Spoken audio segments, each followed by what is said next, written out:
Hi everyone! This video will go over needs and wants. So a need is something that we must have to live. A want is something that we would like to have, but we can live without it. We're going to match the words to the pictures. So we have candy and water. Candy is a want. We don't have to have candy in order to live. Water is a need. We need to have water in order to live.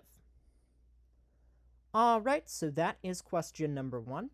Now we're going to be moving on to question number 2.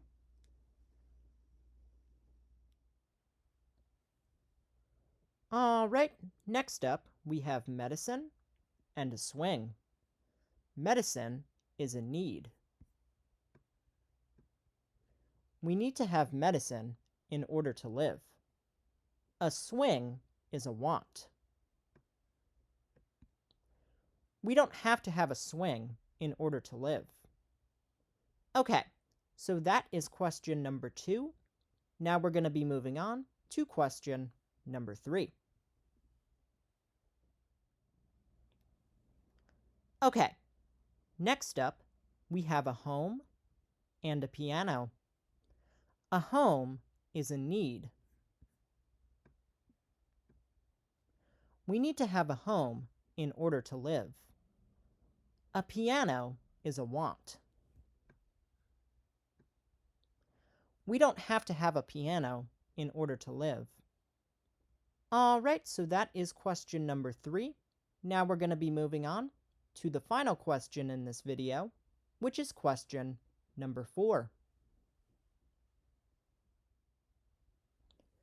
Alright, so for our final question, we have clothing and a painting. Clothing is a need. We need to have clothing in order to live. A painting is a want. We don't have to have a painting in order to live. Okay, so that is the end of this video. Thanks for watching and listening, and have a great day.